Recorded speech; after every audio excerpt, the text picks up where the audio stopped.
Non so quanti di voi siano stati alla lezione di Christopher Frayling alcuni anni fa al Cinema Ritrovato. È stata una delle lezioni più appassionanti e straordinarie, ma è stato un vero coitus interruptus, perché a un certo punto, verso la fine, è saltata la luce, siamo rimasti al buio, ma c'era una tale voglia di sentire come andava a finire la storia che Christopher ha continuato, anche se non c'era più luce, e ha continuato al buio ed è stata veramente una lezione entusiasmante. Come è entusiasmante l'approccio di Christopher, i suoi libri sono una esperienza di vita, è veramente uno dei pochi grandi studiosi di cinema al mondo e ha molti meriti, e uno dei più grandi meriti è quello di avere capito la straordinaria importanza di Sergio Leone quando la critica mondiale e in particolare quella italiana pensava che Sergio Leone fosse un cineasta di serie B o di serie C.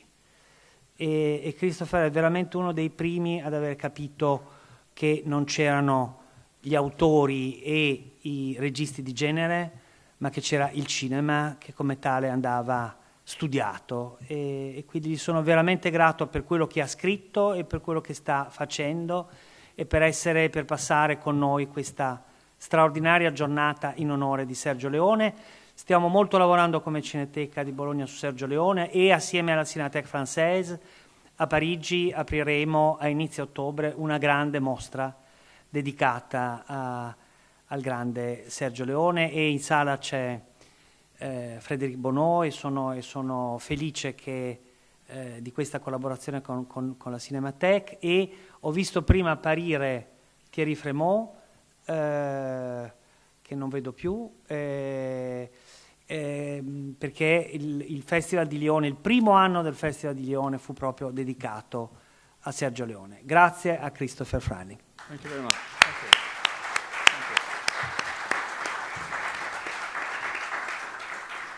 Thank you very much for that warm welcome. Is someone translating? Oh yeah, very good. I did an exhibition about Sergio Leone in Torino in 2004. And as part of that exhibition, there was a seminar, a round-table discussion. And someone stood up and said, "Can you explain to me why in our National Cinema Museum for Italy you are putting on an exhibition about someone who made American movies? And explain, in what way were Sergio Leone's films personal?"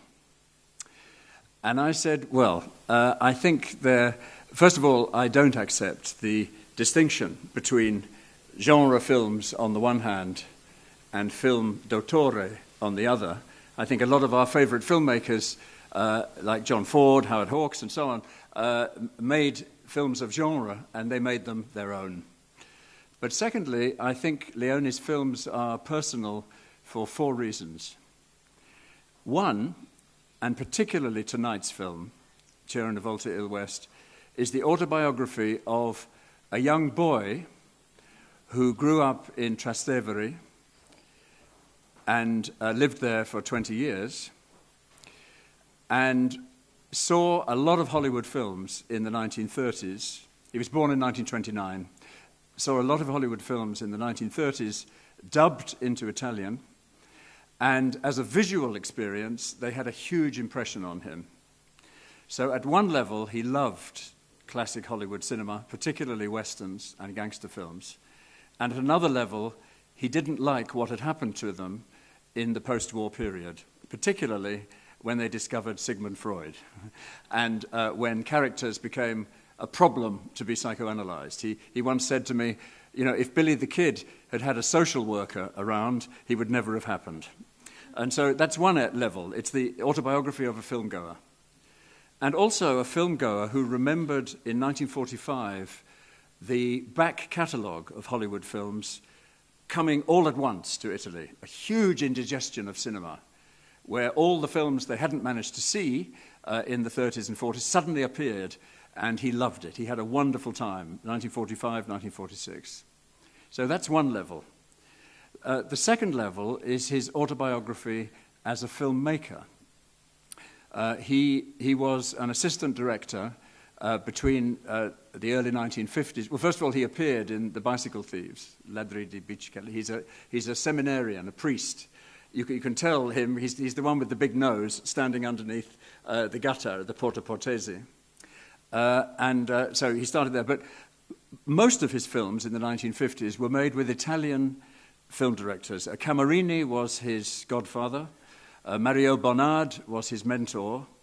And Aldo Fabrizi was a very close friend who kept in touch with him to the end. So that network of veteran Italian filmmakers was his formation. His father, Roberto Roberti, or Vincenzo Leone, had made silent films. He made films with Francesca Bertini, who's obviously being featured in this festival. And he made a Machiste movie in 1918. But he made a lot of films and then fell out with the regime and couldn't make films in the 1930s, but made one or two in the late 30s. But Sergio had an apprenticeship as an assistant director to 12 Italian filmmakers. But he also had an apprenticeship with Hollywood crews working in Rome, using up frozen dollars. The law was that if you spent the money in Italy, you didn't have to pay so much tax on it if you didn't export the profits. So everyone ploughed a lot of money. He worked on Quo Vadis, Helen of Troy, Ben-Hur, The Nun Story, and Sodom and Gomorrah. So what you've got in his formation is action cinema, the second unit, the action boys, mixed with someone who grew up making commedia all'italiana. Comedy plus action. So that's the second level at which I think his films are autobiographical. The third level is the personal contribution he made to the genres that he was working in. Whether it's the Western with the Dollars films and C'era una volta il West, or the gangster film with C'era una volta in America, he made those genres his own. He has a very, very distinctive signature. It couldn't be anybody else. And I don't think Leone is alone. You could say the same about Corbucci. You could say the same about Lizzani's Westerns or Solima's Westerns. They're all very distinctive. You can tell within 10 minutes who has made these movies. And that's a kind of autobiography. You can't expect a filmmaker to do more than make the story his own. And that's what Leone did. And finally, they're autobiographical because, surprisingly, there are quite a lot of personal memories of Sergio Leone in his films. For example, in 1943, he was in Naples with his father, and Naples was in a very bad way, starvation, rationing, and when he arrived there, his father was waiting in a carriage with a horse that was very, very thin. And they got in the carriage, and Roberto said to the driver, "Make the horse go faster, make the horse go faster." And the driver turned around and said, "I can't. The horse is living on water alone."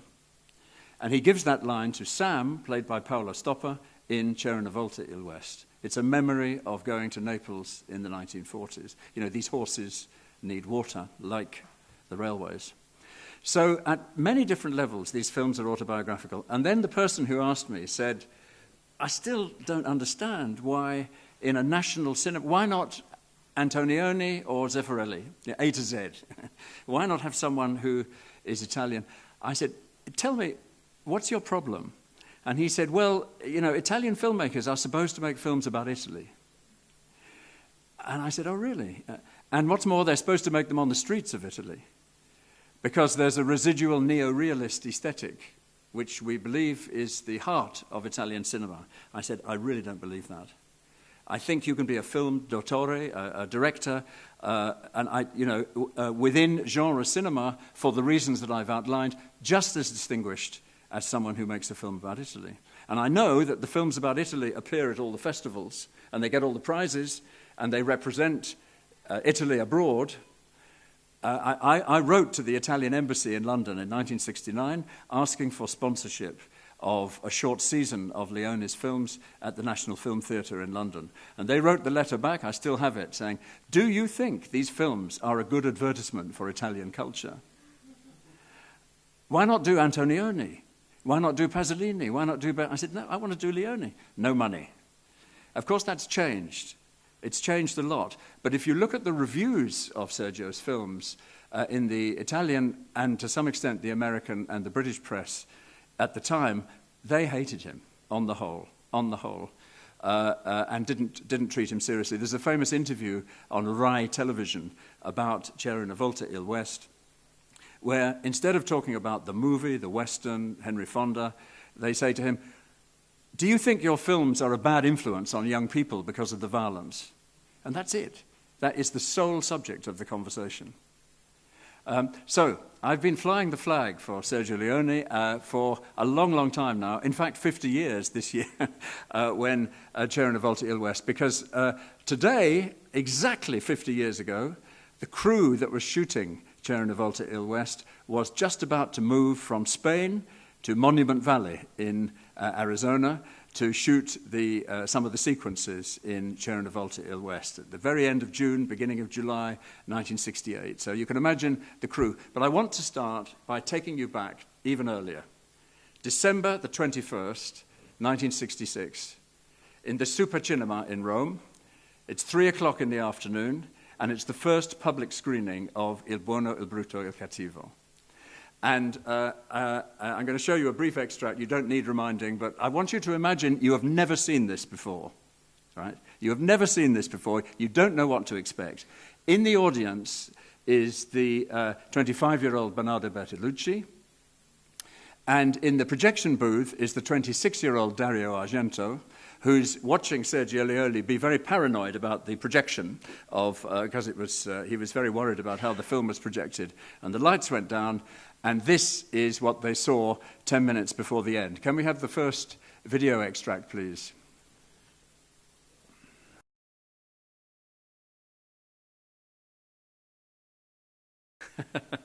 For those who haven't seen it, I'm not going to tell you what happened. Yeah.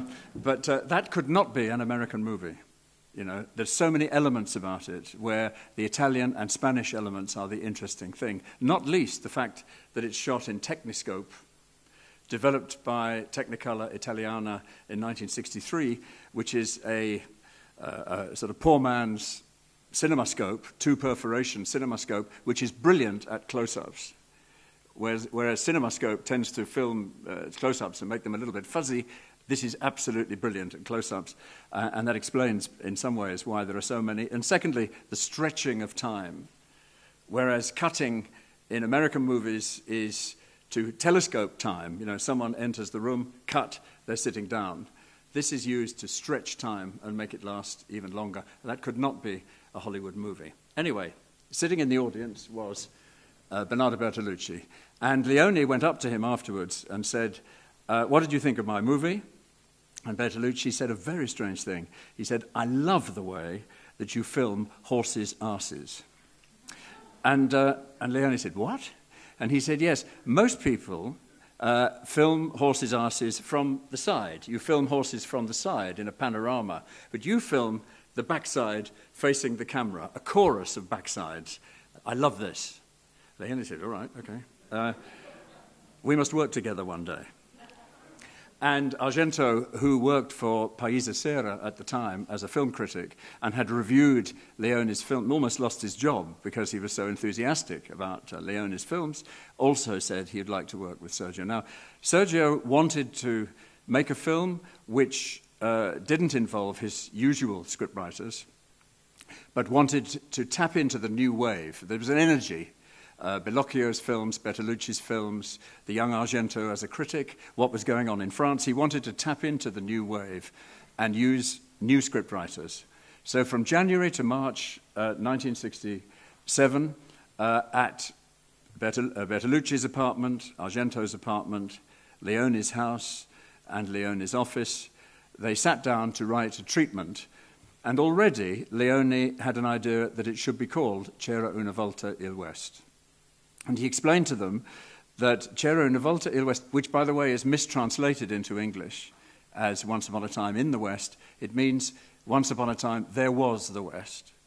Once upon a time, the West. That he wanted to make a film which was partly about, once upon a time there was a certain form of cinema in the 1930s and 40s which meant an awful lot to him and which had gone. So that's one level at it.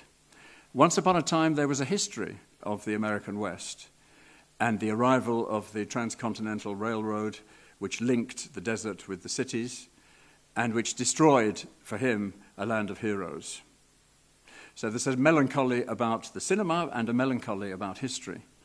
Once upon a time, Leone himself saw these films as a kind of guide to how to live. He said, you know, I watched these westerns to see how to wear a hat, how to wear a coat, how to speak, and I had different characters who meant different things. You know, that Gary Cooper was silence with irony, Clark Gable was more romantic, and Jimmy Stewart was the man next door, and all these people were archetypes which helped him grow into manhood.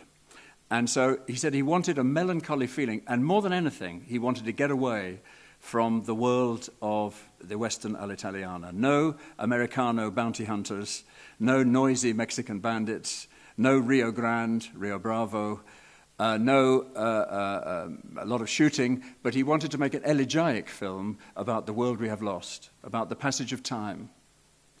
So they set to between January and March of 1967. And the main thing they did was watch a lot of westerns together. And the idea was to refer to these westerns, not in a programmatic sort of way, but to show the cliched situations of the Western, but to present them in a way that was slightly different, so the audience thought they'd seen it before, but hadn't quite seen it like this. And they also wanted to present it as if it was dying, and this was a funeral dirge for the entire Western genre. And so I've found direct references to 35 Hollywood Westerns in C'era una volta il West. There are many more, I'm sure, but those are the ones that I've checked with Argento, Bertolucci, or Sergio when he was alive. And what I want to do is to take you through the first 20 minutes of the movie. But first of all, I want to show you some extracts from the films they were watching, and then to show how they were reworked by the movie, because I once spoke to, because we're in Bologna, and I thought I'd mention this, Umberto Eco, the great professor of semiology at Bologna, and I said, what did he think of Once Upon a Time in the West? What did he think of C'era una volta il West? And he said, Leone's Western represents the cinema of frozen archetypes. If a film contains one frozen archetype, everyone says it's terrible. If it contains 100 of them, it becomes sublime, it becomes art. The archetypes have begun to talk among themselves. And that's what they were trying to do, to take the fairy tale of the Western and collide it with the world of American history, but also with what had happened in cinematic history in the last 50 years. So can we have the selection of extracts? And I'm going to show them one after the other. We start with High Noon, 1952, Fred Zinnemann. And then we'll move on to a couple of others. And I'm sure you know the famous opening sequence of Once Upon a Time in the West. So try and bear that in mind as these were the movies they were watching together, Argento, Bertolucci, and Leone in the early months of '67. Okay, can we have the extracts, please? Thank you.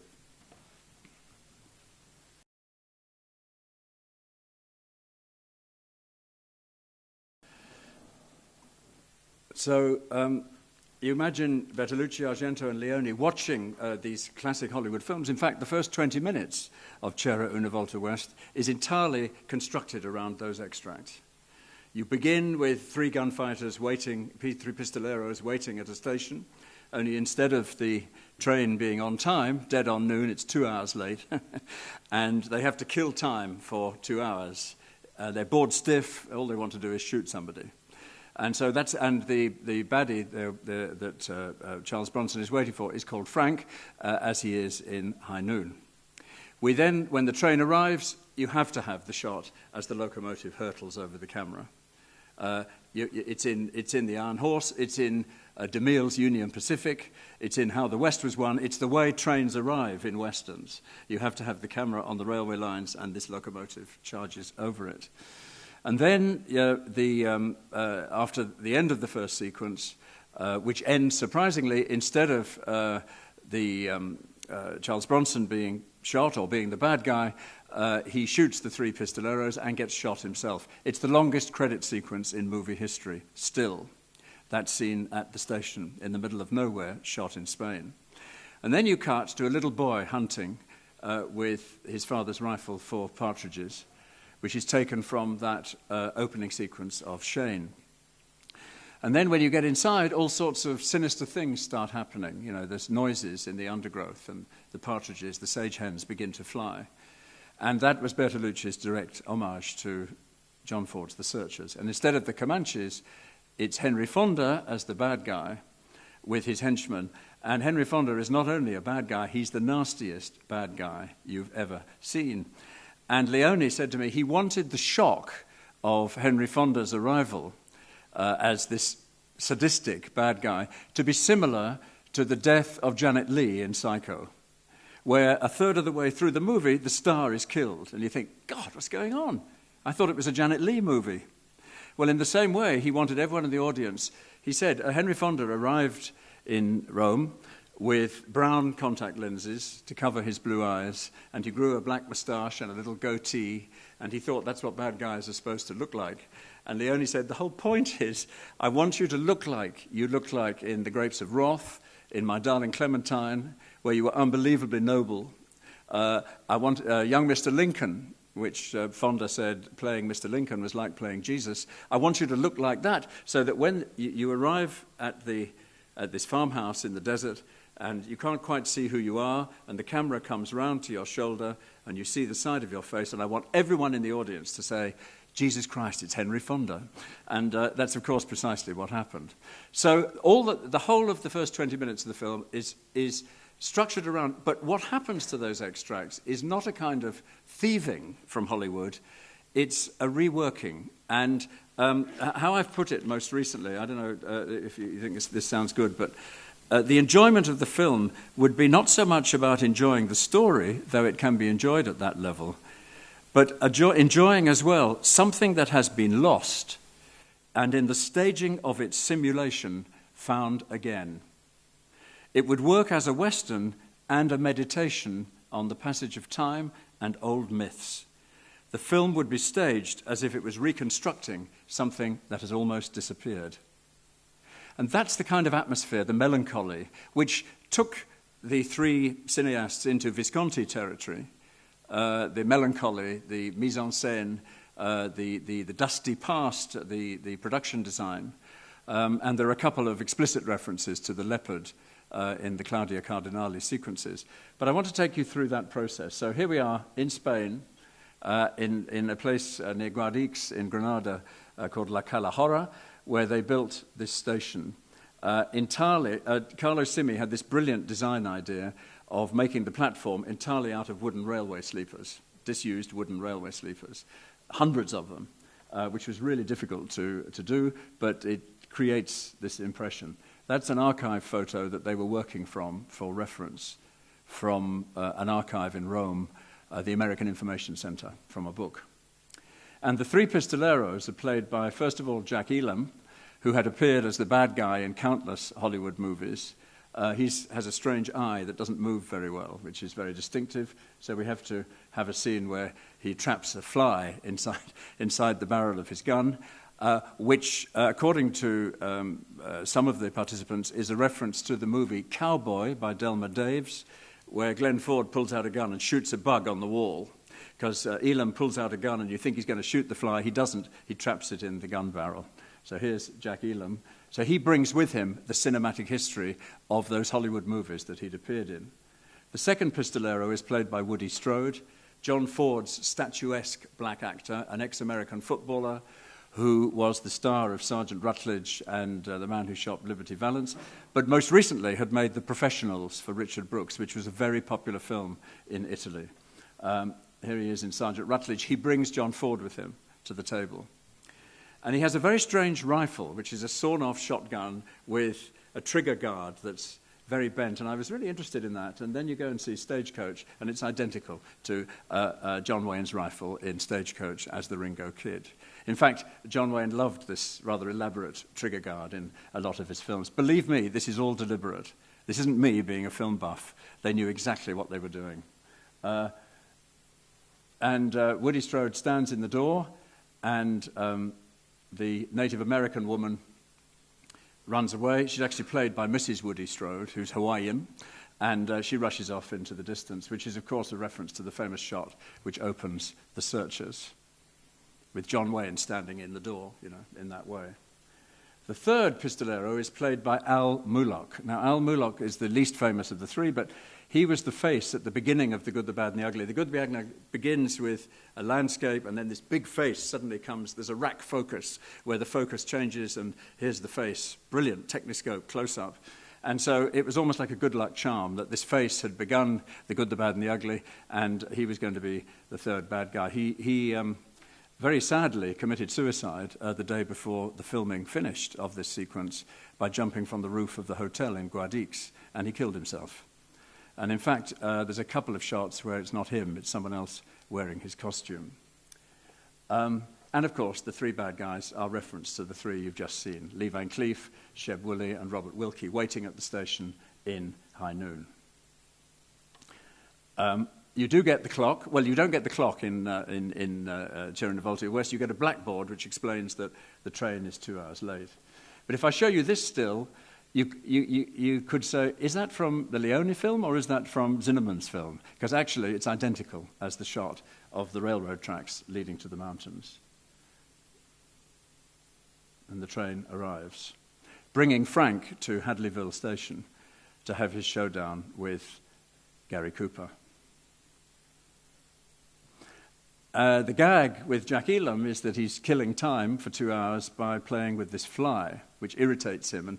And Claudio Mancini, the production manager, said they had to cover Jack Elam's chin with marmalade in order to attract the fly to land on it. And it took quite a lot of time and he's trying to get rid of it, and the fly goes to the side of the bench, and he pulls out his gun and traps the fly, which is partly a reference to Cowboy, but also a reference to Paleface, 1921, where Buster Keaton, a great favourite of Sergio Leone, tries to punch a butterfly. Do you remember? He's a butterfly collector, and he comes in and he can't capture it, and he goes like this, and that was a kind of reference.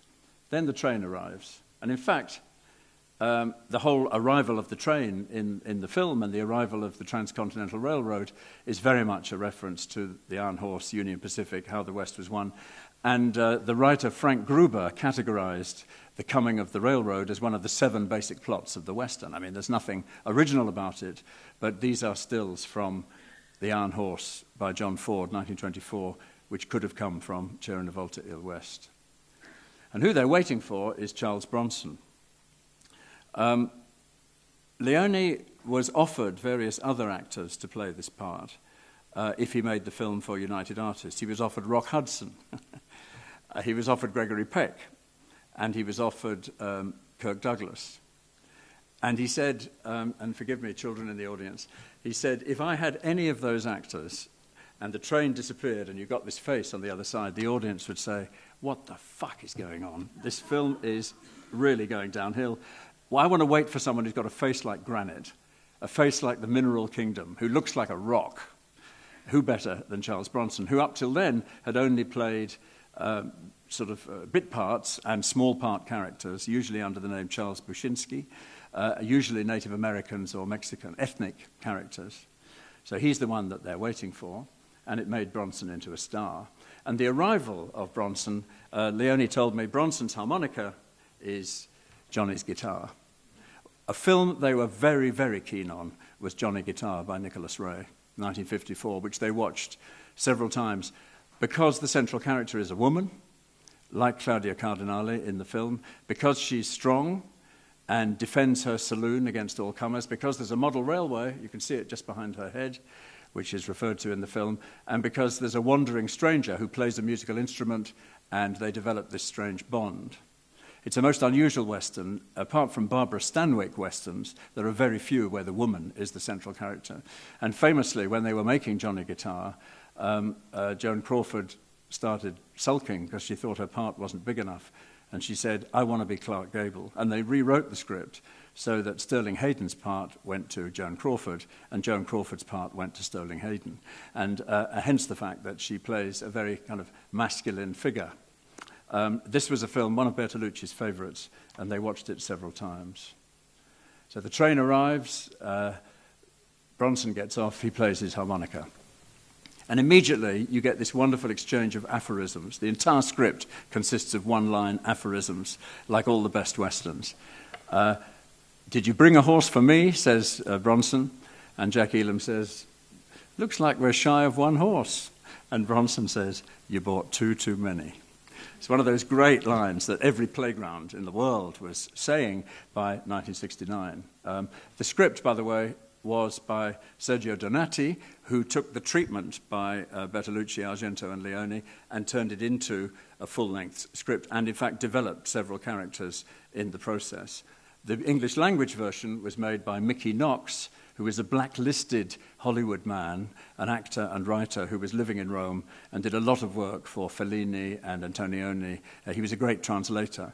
And so all those aphorisms in English that you're going to see tonight were actually translated by Mickey Knox. It was the first of Leone's films which was shot in English. Usually it was shot in everyone's native language and then dubbed. This was shot in English, so it made it a lot easier to dub. And so the camera pulls back, and there are the three baddies in their coats. No Hollywood Western dressed like this. I mean, this is a stylish sort of Milan fashion with, slit up the back. And, completely impractical, but they look absolutely marvelous. Iconic image, actually, this image. And when the film opened in Paris, Leone always used to joke that the menswear shops, and particularly the Galerie Lafayette, had to warn customers not to get their long coats caught in the escalator, because so many of them were being sold. And then the train arrives, and it says, directed by Sergio Leone. Cut. Second scene, as I say, comes from this credits titles of Shane, followed by the scene in The Searchers, set in Monument Valley. And so, just a couple of quotes from Leone. I wanted to take all the most stereotypical characters from the American Western on loan. The finest prostitute from New Orleans, the romantic bandit, the killer who is half businessman, half killer, and who wants to get on in the new world of business, the businessman who fancies himself as a gunfighter, the lone avenger. And with these five most stereotypical characters from the American Western, I wanted to present a homage to the Western at the same time as showing the mutations that American society was undergoing at the time. So the story is about a birth and a death. Before they even come onto the scene, these stereotypical characters know themselves to be dying in every sense, physically and morally, victims of the new era which is advancing. And that's why he wanted to call it Once Upon a Time in the West. This era of the Western, of these great heroes, is over. There's something about the modern Western that if you go to the cinema in 1967, you watch John Wayne struggling to get on a horse. You watch Jimmy Stewart being helped onto a horse. You know, it's dying with the heroes that made it famous. How can you bring back, re-enchant the Western? How can you bring back the magic that Leone experienced as a child, while at the same time lamenting its decay? And then the entry of Henry Fonda. Here's a famous still from My Darling. He brings with him, it really is movie casting, he brings with him all those characters that he'd played in the John Ford movies and others. And then, as Claudia Cardinale arrives, she drives through Monument Valley. And Leone had wanted for years to shoot something in Monument Valley, which was thought to be so much the property of John Ford. John Ford made 10 movies here, that it was John Ford territory, and it was sacrilege of anybody else to make a movie in Monument Valley. But that's why he wanted to do it. First of all, Stagecoach, right through to the Cheyenne Autumn in the mid-1960s. And so we have a sequence where a buggy goes through the famous buttes of Monument Valley, and it's bringing Claudia Cardinale to the west. So I said to Leone that, was this just sort of wallowing in references for reference's sake. He said, no. What we were trying to say was we intended to put the question, what is cinema? And we wanted that feeling throughout of a kaleidoscopic view of all American Westerns put together. But you must be careful of making it sound like citation for citation's sake. It wasn't done in that spirit at all. The references aren't calculated in a programmed kind of way. They are there to give the feeling of all that background of the American Western to tell my particular fairy tale. They are part of my attempt to take historical reality and blend it together with the fable. And that is precisely what he did. So the film came out at Christmas 1968. The music had been recorded in advance of filming by Ennio Morricone, which is something that they wanted to do ever since Per qualche denari in più, but they hadn't had the time. In fact, the last 20 minutes of Il buono, il brutto, il cattivo, the music was written in advance, but it wasn't played on the set. Leone had it in his head. I mean, you can tell by the way that scene's cut that you've just seen of the duel that, they had in mind what the music would be to accompany it. But on this occasion, they actually played it on the set. I mean, there are stills of an open reel tape recorder being played so that the actors would get the atmosphere. And each of the characters has their own musical leitmotif. Jill's theme for Claudia Cardinale, a lyrical theme, a kind of heavy metal guitar for Henry Fonda, a harmonica for Bronson, harmonica, etc. And he wrote music. In fact, Morricone wrote the score for the opening sequence of Once Upon a Time in the West. But they decided quite early on it didn't work, that it was much more interesting to have silence with amplified natural sounds. Another reason why this is an Italian movie, not an American movie, is, of course, that Italian movies were all post-synchronized. And sound design was an art in its own right. Leone told me that sound is 40% of the experience of watching a movie. And the layering of sound, you can do it afterwards in post-production, whereas direct sound in Hollywood, you can't do that. And so let us layer some sound. And Morricone went to a concert in Florence of an avant-garde, John Cage-influenced performance artist who came onto the stage with a metal ladder. And he held the metal ladder next to the microphone and started squeaking the ladder. And everyone thought, has the act begun yet? What's going on? And for 20 minutes, he did music made with this ladder. And the audience, which started talking to start with, eventually went silent. And it was trying to illustrate John Cage's thesis that anything that happens in a concert hall can be music, even the most natural of sounds. And so Morricone phoned up Leone and said, why don't we have, in the opening scene, a symphony of natural sounds, amplified? A fly buzzing, a water wheel that needs oiling, a telegraph going tap, tap, tap, the train arriving, and we'll orchestrate these natural sounds like a piece of performance art. And that's exactly what they did for the opening sequence. And it makes it, I think, a classic of cinema, the first 10 minutes of C'era una volta il West. Final contribution, which isn't often acknowledged, is the production designer Carlo Simi, one of the great production designers. The look of these films is very much to do with Carlo Simi's imagination. He was an architect and theatre designer, and he designed Per un pugno di dollari and several other westerns. And he had this ability to do larger-than-life interiors, which create this enormous sense of scale. He also designed the male costumes in C'era una volta il West, so those coats and all that were Carlo Simi. And in fact, I did an interview with Quentin Tarantino a couple of months ago for this book that I've just finished on Once Upon a Time in the West. And Tarantino said, look, everyone talks about Leone, everyone talks about Morricone, but the third person who was responsible for those movies was Carlo Simi.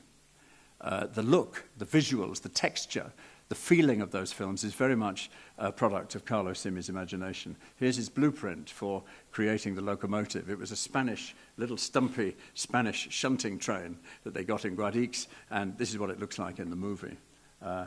And there's the blueprint of how he did it. And here's the farmhouse, Sweetwater.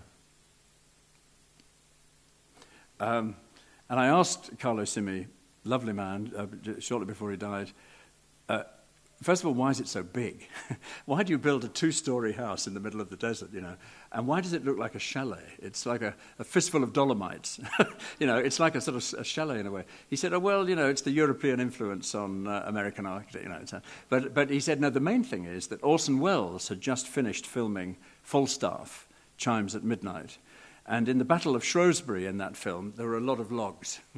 And he left behind all these piles of wooden logs. So they're all in this. They were recycled, a great example of recycling, into Sweetwater. So this farmhouse is made entirely of logs left behind by Orson Welles in Almeria, which is quite sweet in a way. So you may as well use them up in that way. And a lot of detail, a lot of research into you know, the details of interior design and so on for the Western. A lot of books were got out of the American Information Center on the Via Veneto in Rome, and Carlo Simi told me that he'd lost his library card because he forgot to return the books, and he was banned from using the library anymore. But that's where they got a lot of their ideas, books about the American West. And some people refer to Leone as a postmodernist filmmaker because there are so many references. But in one sense, he isn't. He is interested in historical reality. He's interested in getting beyond the overlit surface of Hollywood Westerns into a kind of reality. And so the research is quite important to him. You only believe the fairy tale if it looks real. You know, if it looks overlit, if it looks like Walt Disney, you don't believe a word of it. But if you have lots of detail and lots of clutter, then you begin to believe it. And finally, Leone didn't speak much English. But he had one phrase, watch me, watch me. And so there are hundreds of stills in the Bologna archive.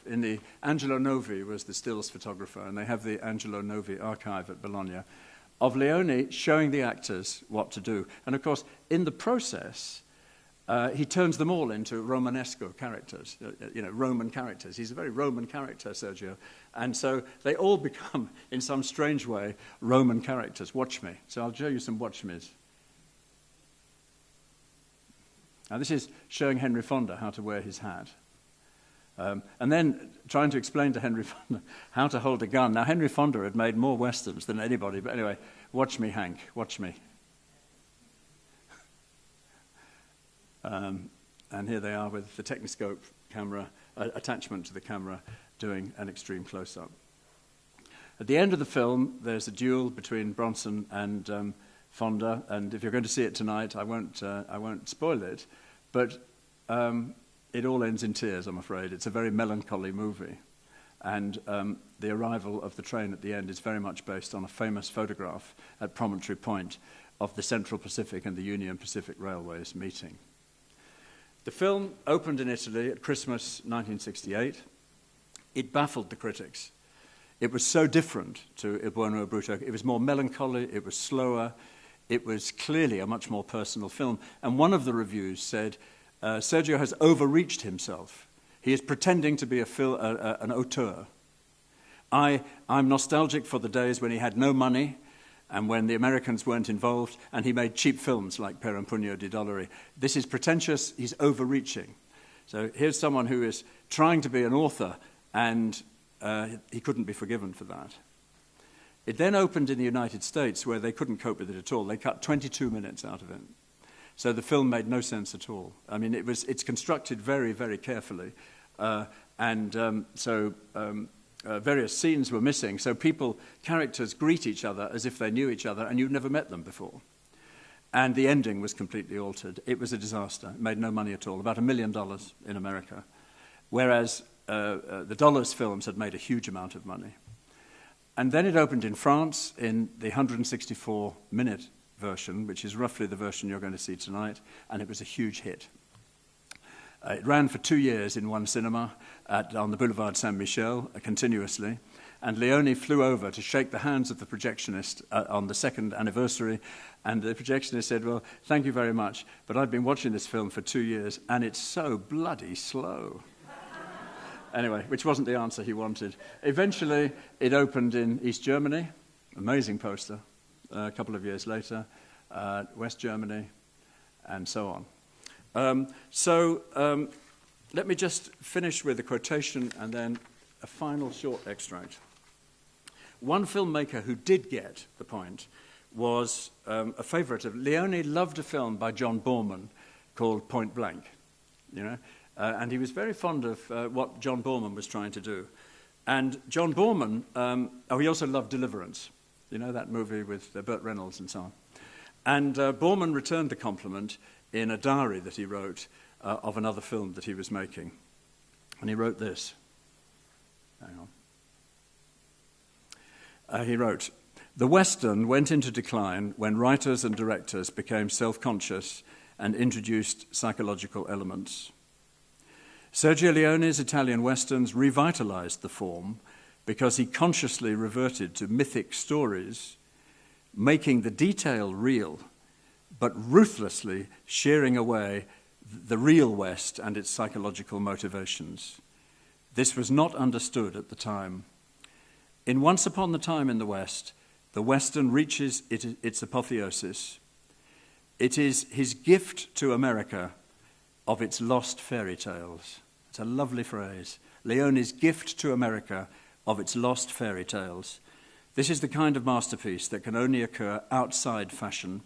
It is the greatest and the last Western, which I completely agree with. And I'm going to finish with a final clip, which is, I haven't got any footage of Sergio shooting Cerro Devoto West, but here he is shooting Giulla Testa shortly afterwards, after he'd grown his beard, as a little homage to Sergio Leone. This is a home movie made by someone aged 12 on the set of Giulla Testa. Let's finish with the final video extract, please.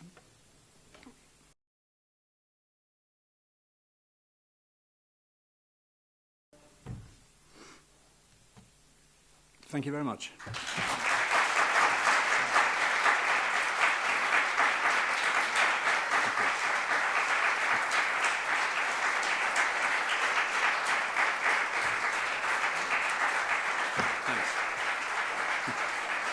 Thank you.